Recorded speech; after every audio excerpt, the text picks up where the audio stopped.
Welcome to Talk Cosmos, the show where Sue Rose Minahan and her guests bring you insightful conversations to awaken heart and soul consciousness. Come journey with us exploring the meaningfulness of astrology's energetic cycles and get ready to understand your path in the cosmic roots of the stars.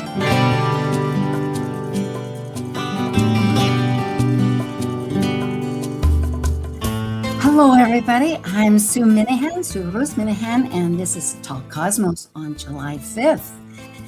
Just after the United States has its big celebration, and other countries are certainly enjoying summer. We are in the throes of the sun in Cancer. But for this event, we are talking about Leo, Jupiter, that just entered Leo. And it's the planet of expansion. Growth makes everything it touches big. And we're entering that generous, creative world of Leo, which we'll talk a lot about. But just to give a little energy, it's also adding a lot to our air and fire already. But perhaps that's what, of course, Leo needed and wanted, so it could make things that it touched really get to us. I mean, we can understand how to work with it, but that's what we'll talk about here too. Ultimately, it's a joyful sign, and it's a good thing to try to emphasize on that. With no more said, we are now ready for our guest episode. Thank you. In the first week of the month, Talk Cosmos ignites a conversation exploring planet cycle relationships in a cosmos to understand their archetypal consciousness and meaningfulness for individuals and the collective. Blending world events, mythology, and philosophy, these are the astrologers identifying the deeper impact of the planets buzzing in our daily lives. I'm Sue Rose Minahan, founder of Talk Cosmos since 2018. I'm an evolutionary astrologer, consultant, speaker, writer, vibrational astrology student, Dwarf Planet University graduate, Kepler Astrology Toastmasters Club charter member. I have a fine arts music degree plus a certificate in jazz. I'm an artist, musician, and certified color energy life coach. Especially, I love mythology and esoteric philosophies. Plus, a special guest who we will introduce in just a short moment. And as the ancient Hermetic code reveals, as below, so above. As above, so below. Hi, Kay. I think you're there. You're popping up. Hello. Yeah. Hi, Sue. Yeah, I'm so glad you joined us for this event because it's really a exciting thing. We're both evolutionary astrologers from our studies, so that it's going to be an interesting, as the nodes are changing, which we'll talk about, now the possibilities. Well, let me introduce you to people. Kay Taylor is very well known, actually, in the entire circles of astrology. She is her particular, although we'll center on her particular site, which is ktaylor.com. And she has a YouTube channel, which is Kay Taylor CA, since to differentiate her from other folks. And of course, she's associated as the president with OPA. That's the Organization for Professional Astrology.com. Her school is a Soul Path School. She is a visionary astrologer, the teacher. She's an international lecturer at conferences and a full-time international consultant. How the time gets coordinated is masterful. An author of Soul Pathway and chapters in several other books. Essential Astrology published just, I believe, do I have that right? 2027? That's when then that one will come out. But we're actually in the process right now of revising and expanding the Professional Astrologer book, and that will be republished in the next month or so. Excellent. So, in addition, Kay is the president of UAC this year, which is International Astrology Conference, United Astrology Conference. Yes. It's the largest conference in the world, usually held every 4 years. Yes, it's been 8. amazingly. But thank you for helping to navigate that along with Laura Nalbandian. It is huge. And last but not least, on the faculty and board of Kepler College, because Kay is in the process of implementing a new evolutionary astrology program that'll be fantastic, with all the other areas that Kepler College covers in so many different ways. So thank you, Kay, 100%. Yeah, thank you for inviting me to be on your show, Sue. Now, we both had slides, and some of these are from Kay's because she just gave a class in Jupiter and Leo with her school, Soul Path. And I love this slide. It so exemplifies, doesn't it? The Leon characteristic, the nobility, the pride, the joy. The royal quality. Mm-hmm. Yes. Sovereignty. So that, depending on the world, it was 29 or the 30th, right at the full moon that we just experienced. But it is a 13-month. It's every year, which is actually stretches out because it goes into the next sign 13 months.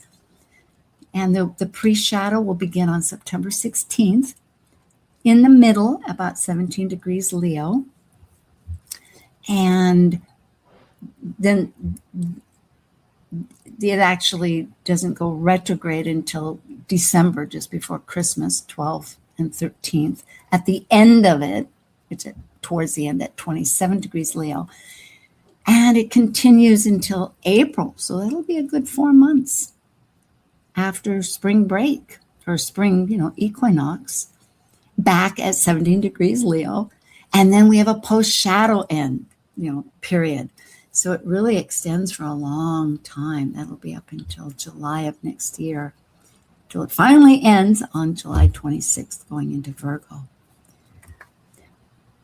But these areas are all about the growth and leadership.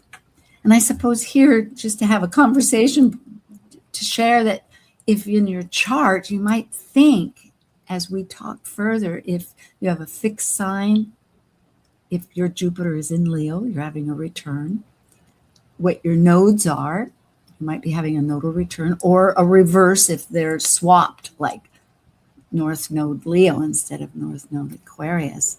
And if you're in the fire signs, there's so many ways to look at it, whether it's activating or flowing, And we didn't even touch, did we, on Pluto, Kay?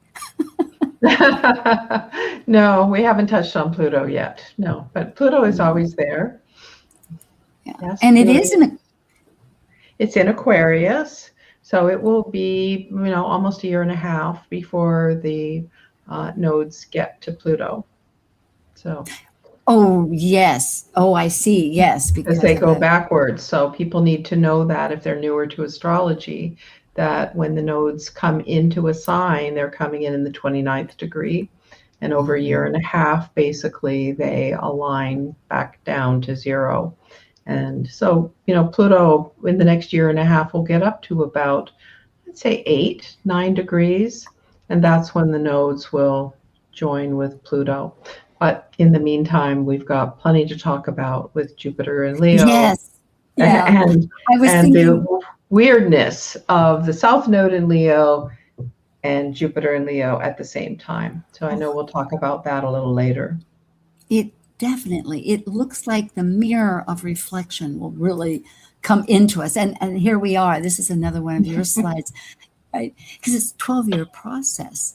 I mean, when it repeats back to its same, so that folks can recall perhaps some personal times during 2014 or just after. Those were rather benefic. I hate to say that word in a sense because I don't see things black and white, benefic or elsewise, but it expands because that was just before Uranus and Neptune squared. No, it was during that time. It's actually 2012 to 2015. Okay, I'm associating too many things. Yeah, no, that's true. But I will say for me personally, when I look at that list of dates, major transitions happen in my life every one of those times, often involving moving. and from one place to another. Or the 2014 was when I came into OPA organization in a big way, and that was a major transition, an expansion of my Yes. role in the world. So yes, I think when you take that slide and really look at it, and you'll understand that life is a spiral, and Jupiter in Leo now offers you an opportunity to keep working with some of the same themes that you can see were historical for you. Important, because 2015 I began working with Maurice, and of course he was president at that time. So I too became aware and involved with OPA, going to the retreats, that they had different ones. Mm-hmm. And it did involve travel. I'm glad you brought that up. That's because, Jupiter with it does, it's going beyond into the visions of the sky, the broadness, the bigness of it.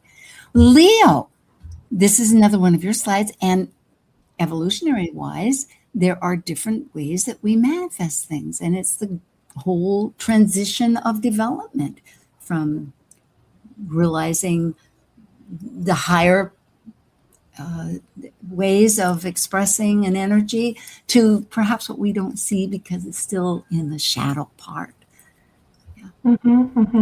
Yeah, let me take a step back for a moment here and say that, when we're looking at something like a planet like Jupiter going into a new sign, that we can start with looking at what the planet's functions are. And as you mentioned, Jupiter expands what it touches. And normally in traditional astrology, that's considered benefic or beneficial or positive. But if Jupiter is expanding your Pluto-Saturn square, that's not necessarily going to feel very easy. There will be growth and philosophical advantage or improvement that probably comes from those more difficult experiences. And then when you look at the sign that it's in, you have an understanding of the way in which Jupiter is operating, and in your own personal chart where it's touching in, and the area of life that you're now being offered opportunities. Because one of the most important things about Jupiter and whatever sign it's in is that it brings opportunities. And you'll see from the slide that you showed a moment ago, Sue, that it's going zipping up when it goes into that retrograde at the end of the year. It has gone almost through the whole sign of Leo.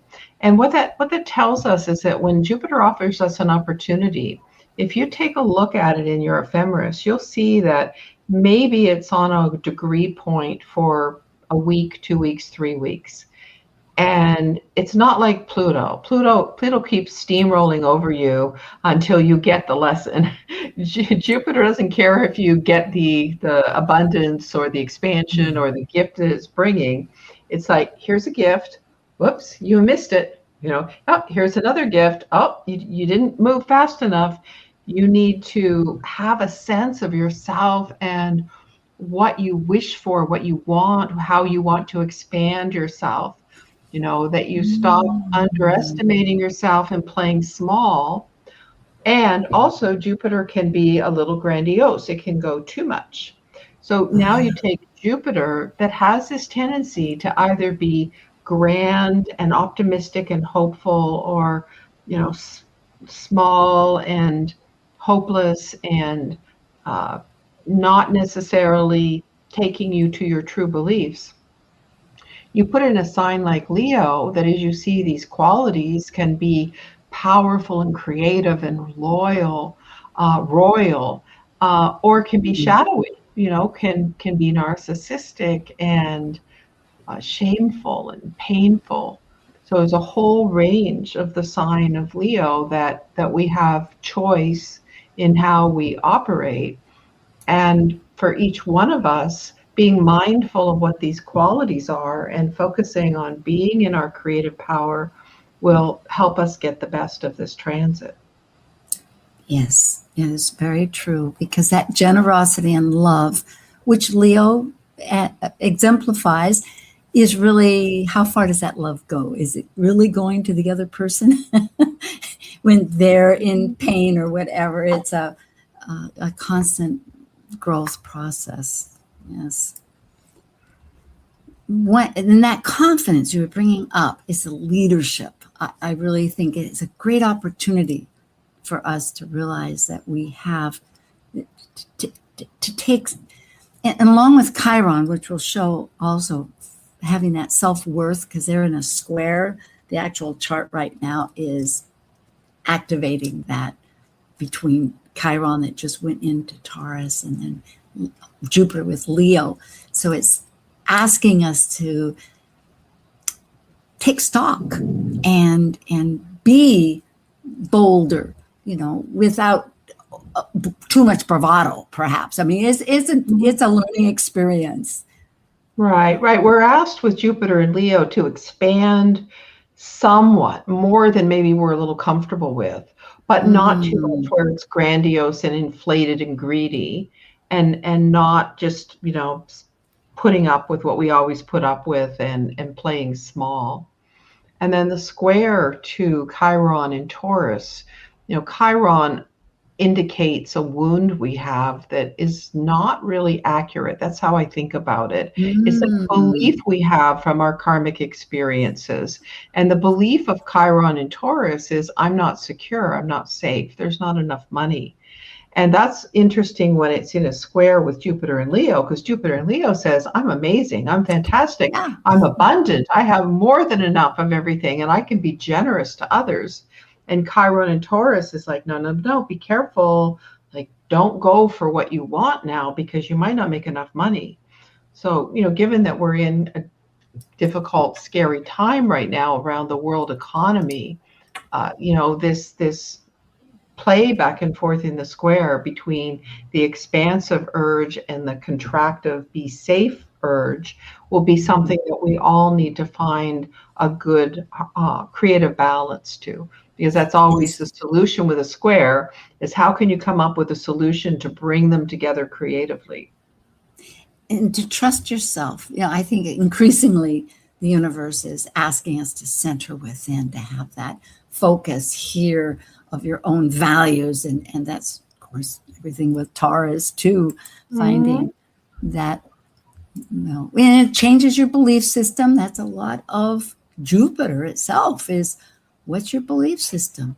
And that can change as much as in Leo, it's a fixed sign. So it takes a little adjusting to get to that point, getting knocked in different areas.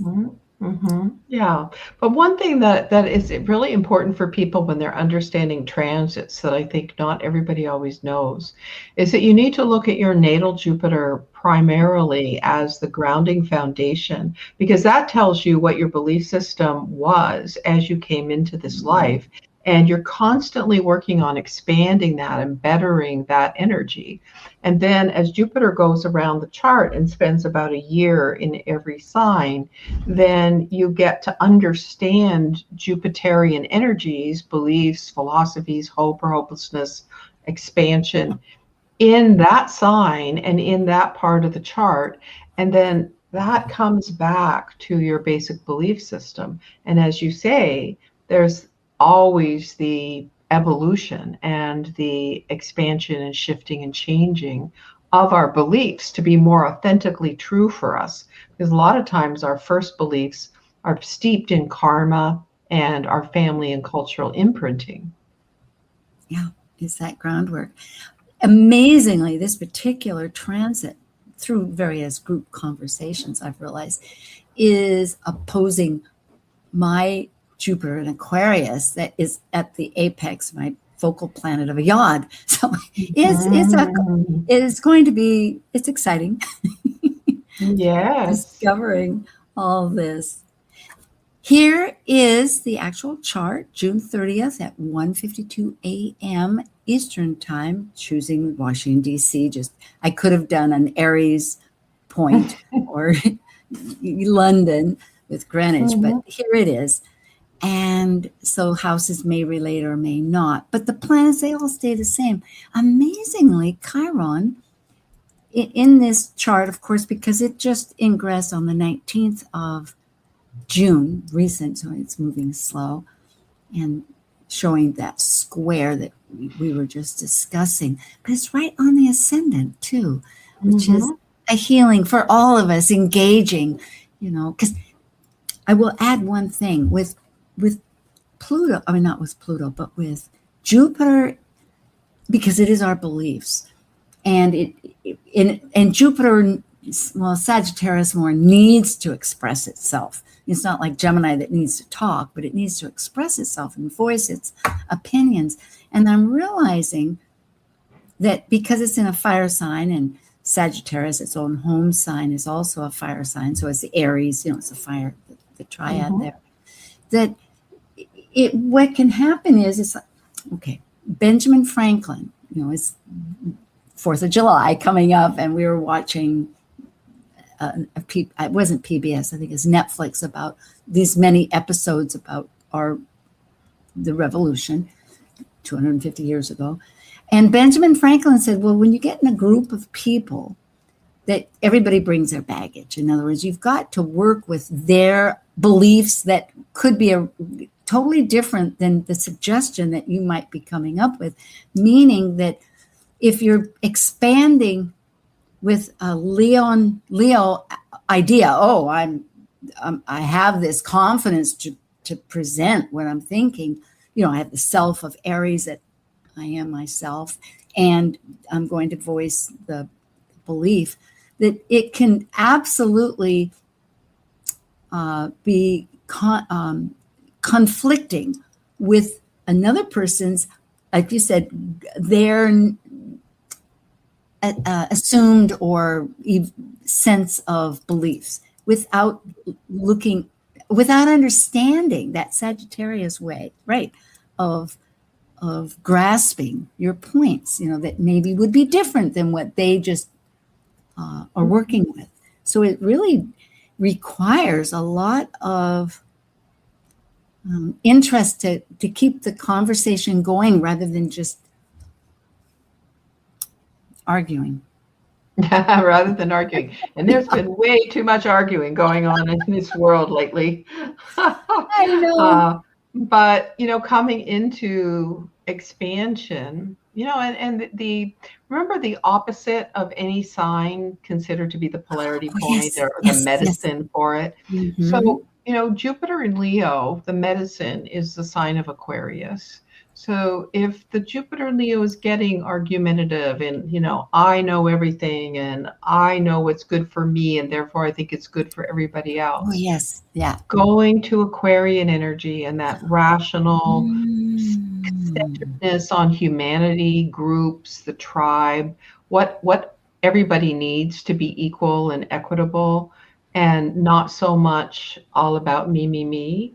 And that is going to be something that we grapple with this year while Jupiter is in Leo. It's like, are we living with, a few trillionaires running everything? What do the people need? How can we find healing and balance in these, really challenging times?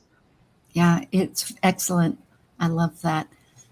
Realizing that the whole, it's strong until it overpowering, and it needs that complementary perspective, which Jupiter really, thankfully, will accept, that new perspective. Before I jump to the next slide, I just wanted to point out, for those that may be that the nodes right now, as they're beginning to go into the next later in the month, which will be Leo and Aquarius, are at 0 degrees, exactly what we were talking about.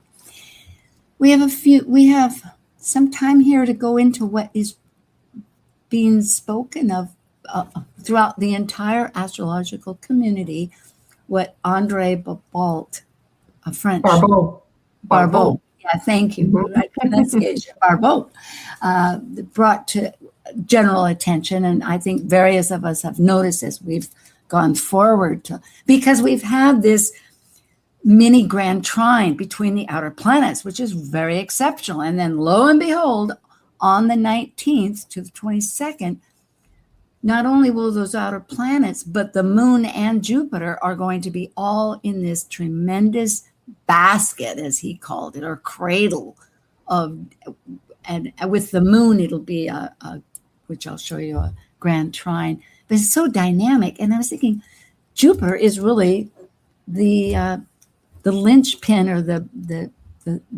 signal jump setting. Yes. Yeah, because we've got the outer planets in the trine sextile for years, actually, slowly moving. Last year they were around 1-2 degrees, and now they've been already in 3 to 4 degree range. And as the years go up, they're moving up together. But here, what I call the July extravaganza, we have Jupiter, as you say, is kind of, it adds a very strong expansive quality to it. It adds a corner on the mystic rectangle, which is the Jupiter to the moon and Pluto and Neptune. And the moon, the moon sets things off. And you got a long-term transit. You don't have the results of it every single day over and over. But what will happen is when you get something like this, where Jupiter opens up the energy and the moon comes in and lights it up, and that's where you get action and activity. And what I would say is that even though there are some astrologers who are imagining that this could be a very, difficult experience. That's not what André Barbeau thought. He thought that this was sort of the beginning of a renaissance, but it always comes down to our choice. And basically what I would say about this alignment of planets is that if we work together, if enough of us come together and create a critical mass that want transformation and healing and people coming together, then all of these planets working together have a tremendous amount of power to suddenly shift things in a new direction that we might have thought was impossible before. Yeah.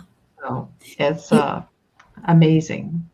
I love the idea of focusing on the possibilities, because I'm just thinking to myself, you take any egg situation, you put one and one together and boink, it's exponential. It defies the logic. It's like the old ads on TV. But the point being, with Jupiter expanding this outer planets with Uranus, of sudden activity of the moment, of Neptune, of breaking all the barriers of the unknown, and Pluto with the cathartic, or the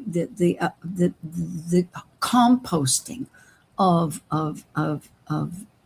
soil, or to get to the light, to find out what treasures are, the uncovering things. It defies logic. I think that's what I'm trying to say, that yes, change is, we always like to be in control. And I think when people have changes coming at them, it takes a little more time to adjust to it. Because somewhere in your chart, you have something that is set. We're not all flexible, or we're not all cardinal either. Mm-hmm. Right. And what I would say to everybody who's thinking about their own chart right now, any planet or angle that you have at 4 degrees, or even 2 to 6, is going to be very affected by this. And it doesn't even almost matter whether it's a so-called soft or easy aspect or a hard aspect, because these outer planets have powerful effect even in the soft aspects. But understanding what is being asked of you, what are you asked to open up to come more into your spiritual path, to wake up, to be authentic and free. Pluto, to go deep, to see what your unconscious motivations are and flip the script and transform into a more powerful way of working. Take the benefits and the opportunities of Jupiter. The other thing that's interesting about this chart is that Saturn has moved on. Remember, we had Saturn, Neptune align in February. Saturn has moved to 14 degrees, and it's in an exact sextile with Mars at 14 at this time. And Saturn and Mars build life out, build the structure, and Mars makes it happen fast. So Mars goes fast and asserts our will and desire, and Saturn builds heaven to earth. So that's also, even though it's not part of the 4-degree aspect, for those two to be in a flowing sextile and being able to work together is another indication of how we can experience change in our individual lives and then reflect it out into the world as well. Beautiful. We will take a little short getaway. Folks, just come right back because I have Kay Taylor here with me, and we're talking about this possibilities ahead of us that we're all engaged in. Jupiter and Leo. Thank you.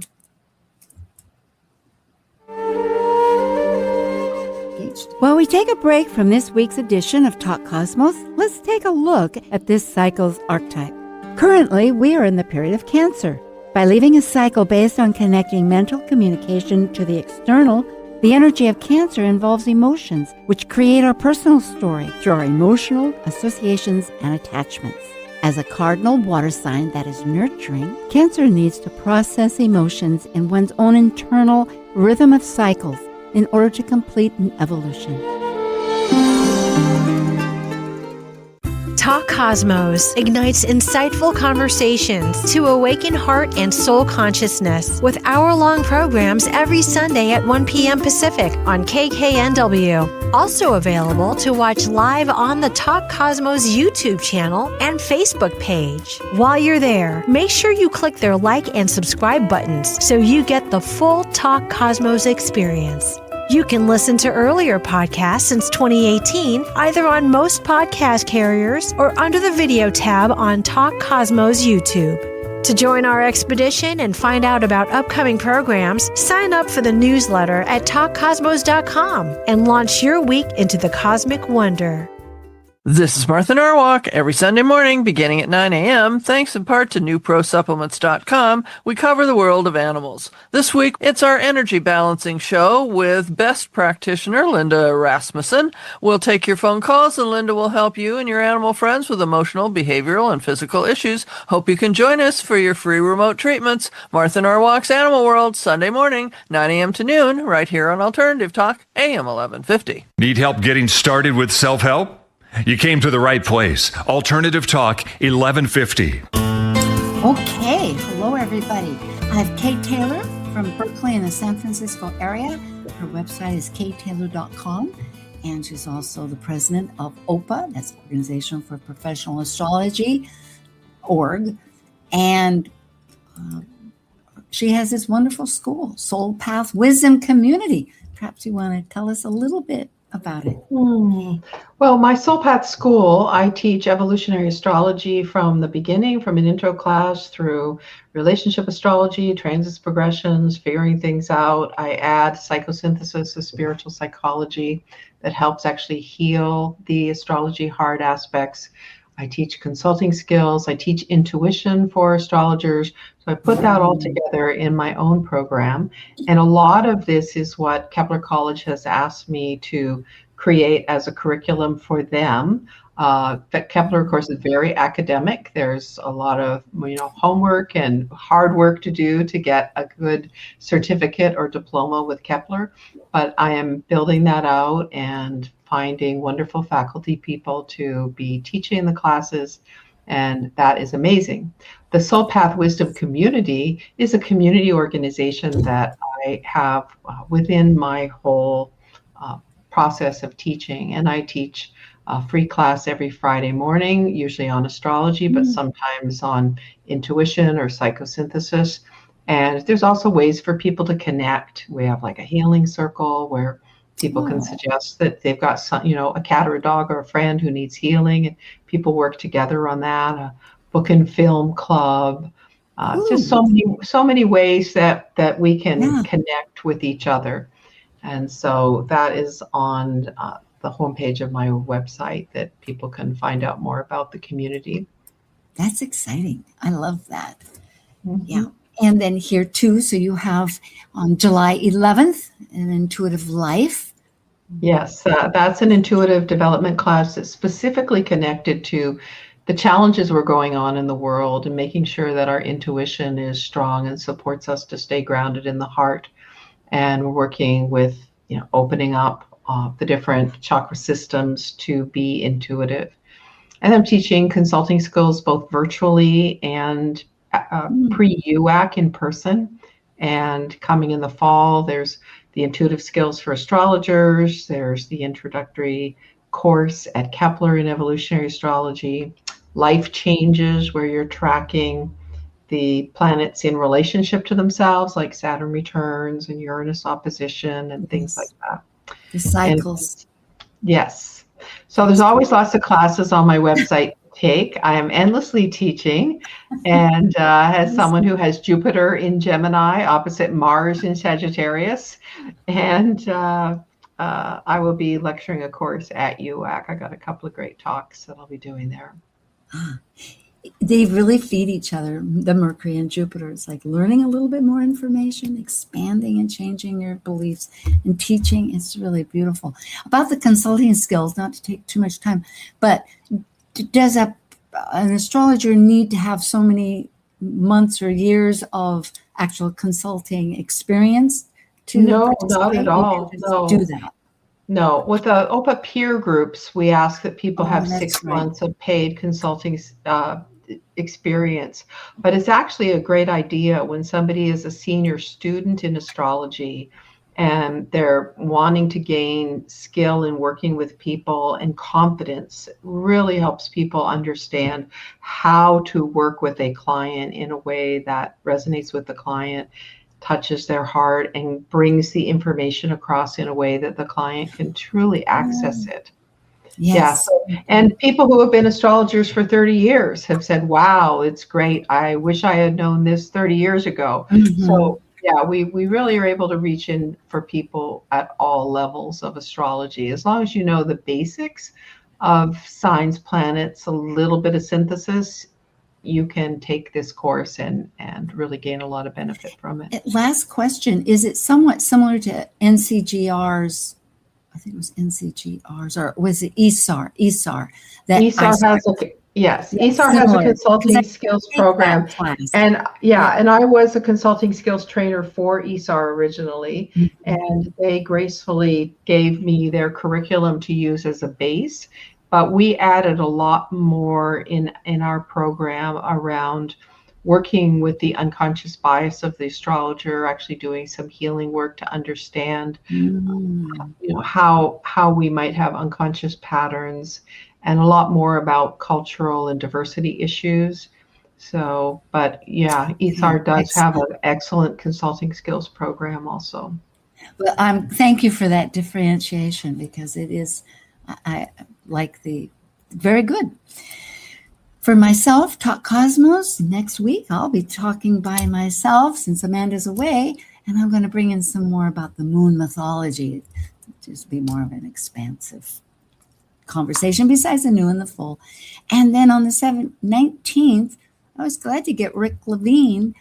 For the first time, I can really talk to him on a one-to-one and just tease his thoughts and brains on this basket that's happening, that wants to actually on the day. That's amazing. I know. Yeah, it is. And the past, there's various things that you can always find on the website.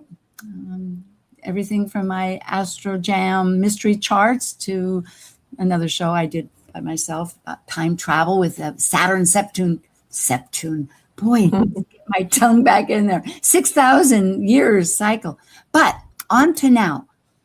We have the lunar nodes that are shifting on the 26th. This is after the basket, although it's still in effect. You can see it right here with the stars.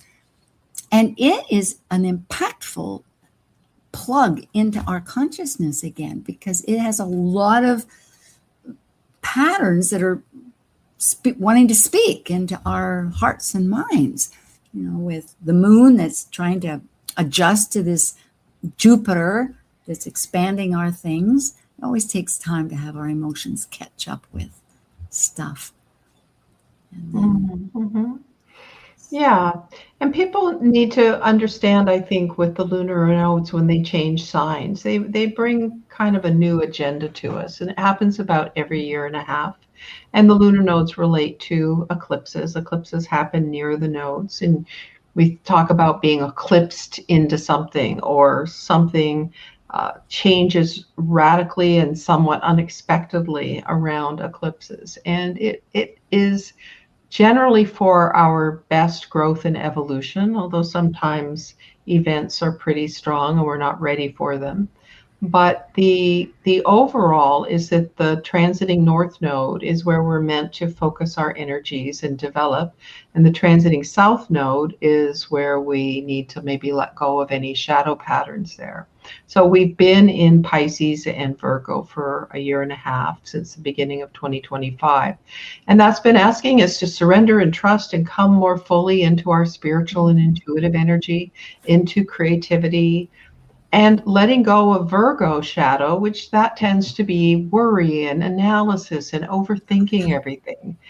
And now for the nodes to move into Aquarius and Leo, we get a whole nother level, more of an intellectual level with Aquarius, of letting go and coming into authenticity, letting go of the ego drives and the image drives of Leo, I think is going to be a big part of this. And it is a little bit of a conflict that Jupiter is saying expand Leo, and the South Node is saying let go of Leo. But if you remember that we're being asked to expand the higher quality of Yes. Leo and let go of the lower qualities of Leo, then there's no friction there. That's true. And often life presents a situation that we're in conflict about, and in reflecting, how did that happen, or what is something that I personally can change, because that's really the only place you can change. You can recognize that maybe your thinking was more about the approval that you needed, rather than seeking that approval within, instead of demanding that you get this recognition, because it is subtle. We tend to not really see where we can run into trouble on some of these. Yeah, that's a really good way of framing it, Sue. Like approval, like wanting approval from other people, that is connected into the ego image needs. Mm-hmm. But it's like that's very personal when we realize, am I willing to live my life freely and authentically, Aquarius, and do what I'm here to do what I'm here to do that relates to the Aquarian part of my chart. And I'm not going to worry about what family and friends and everybody else has to say about it or think about it. I'm just going to be fully myself. And that's really when you're coming into the positive of Aquarius North Node and Leo South Node. Yeah. We're still recognizing the merit and dignity of other people, which is, so much of the Aquarian. There's a book by Mel Robbins that is from Hay House that is swept, one of the popular books. And it was on sale. So I thought, well, see what she has, check it out. But it is interesting because it's a two-step. You let them so you can let me. And I think that does go along with this thinking, is by, instead of whether it's the Libra part or whether it's the Leo, whatever energies are within a self that is focusing so much on the other, or the traditional with Capricorn. I mean, everybody's got their way into this little secret way of worrying much about other people. It's like, no, that's them, that's their situation. Allow that to be. And of course, it's easier said than done, but the gift of it, then let myself become or act or continue in understanding something that difference. Yeah. Well, let's see what more. We have Jupiter connecting 3 times exactly with the South Node. And I wish I would have put the degrees down, but as we know, April next year will be at later degrees. I could almost find out what they are right now. But the first one will be, if it's August 31st. No, this is a different one that I have. Never mind. Okay. But they will be moments, just as we were speaking of, that perhaps life will really throw in front of us emotionally, because Leo is, how you feel about yourself and the prize, whether it's your creativity or your child or et cetera, all these different things. Well, I've just gone ahead quickly on my program, and the April one is around 16, 17 degrees for the joining of the South Node and Jupiter. Oh, right in the middle. Yeah, it'll be in the middle, because it will have gone way up to the end of Leo and then retrograded back to there and then starting to go forward and finish off. I think, Kay, that is near the Venus star point, because the Venus star points in Leo are right about the middle. So it is, once again, is these kaleidoscope of emphases, but that, well, that's a ways off yet. Okay. Yeah. But still, we can know that we have moments to check ourselves. Back to the eclipses that you had brought up. Yes, there are quite a few. And I was surprised in this particular list. Look at all the solar eclipses. Usually there's a lunar in there. I was shocked. I don't know if I've ever seen that. And I don't know how, at any rate. But this summer in August, there'll be a total eclipse in Leo. Somewhere. And I think it's around 20 degrees. Yeah. Oh, that's right. It'll be 20 degrees. Boy. Yes, 20 degrees on August 12th. Okay. So those are, the universe is offering us many opportunities, we could say, to really focus and seeing how that works because they're long lasting. There's a large spread of degrees, and it can, so that'll be between now and the 20, actually extending even because of Aquarius, they're going to be going into 27 and 28. The nodes won't be in January 26, 28. That might be out of, or is that? Yeah, because it's March. Oh, no, it will be at the very end, because it's all the way to March 26, 2028. And that last one is on the 26th in January. Yeah. They usually extend, a little bit before the nodes are in signs and then a little after. So yeah, we've got some wonderful energy to think of, how we can expand and be creative and bring our beliefs into alignment with our soul path. Yeah, it's help from the universe. That's good. Yep. Well, Jupiter is part of this action too with Saturn. They have the 20-year cycle, which was last 2020, December 20th at my mind's skipping. At 0 degrees. That was like the middle of December 2020, right? We were mid-pandemic, trying to figure out what was going on, and we'd had planets dancing around in Capricorn, changing the structure of our world in a very deep way. So yes, now I believe, right, they're coming into a trine. Is that Jupiter and Saturn in a trine, where the initiation, that launch of Aquarian energy, now from fire signs, they are working together. They're bringing about harmony, and many of the changes that may be birthed in your life or life of people around you. It's a good time to take stock. It's true. It's not just ourselves. It's so important to remember other people. But in addition, Pluto and Uranus are also having a natural trine. The first one will be right on the 19th, I believe, and then there'll be about 3 or 5 others following it over the next course of years. So to have all these outer planets in this synergetic Flow And state. They're working yes. together, so they're empowered to work together. And the thing to remember too is, even though we put a lot of attention as astrologers on when an aspect is exact, these outer aspects are in play for many, many years, and they are changing society, changing our lives. We don't have to worry too much about what day it's exact or not exact, because we are, we're swimming in the energy.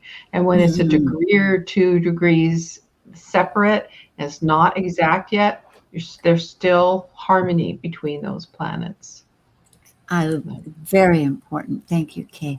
It's just like a plant. The roots take time to build, and it takes time for the leaves to perhaps evolve, and then the flower, and then the seed of it. There's a whole process. Time is we tend to think so much on the calendar. Oh, I'll just reschedule or tear it off and go on. But it's very important. Yeah. One of the things for people to know about is Richard Tarnas, in his 2 huge books where he traced the philosophy of the world from Socrates and Plato to current times, and then the second book, Cosmos and Psyche, all the astrology. He found that outer planets in aspect with a huge wide orb, I think it was even like 15 degrees, even out of sign, you could trace it to the major changes going on in society when they were traveling more or less together, or more or less creating. So for instance, with the Pluto-Uranus squares, where there were 7 exact squares between 2012 and 2015, he believed that testing point was actually 2008 to 2020. Oh, I like it. Yes. Yeah. Amazingly, that's when Pluto was in Capricorn. So you think of that whole spread of time. And vibrational astrology, which I am working on studying with Linda Barry, who works with David Cochran. He does orbs in proportion, but the conjunction is 16.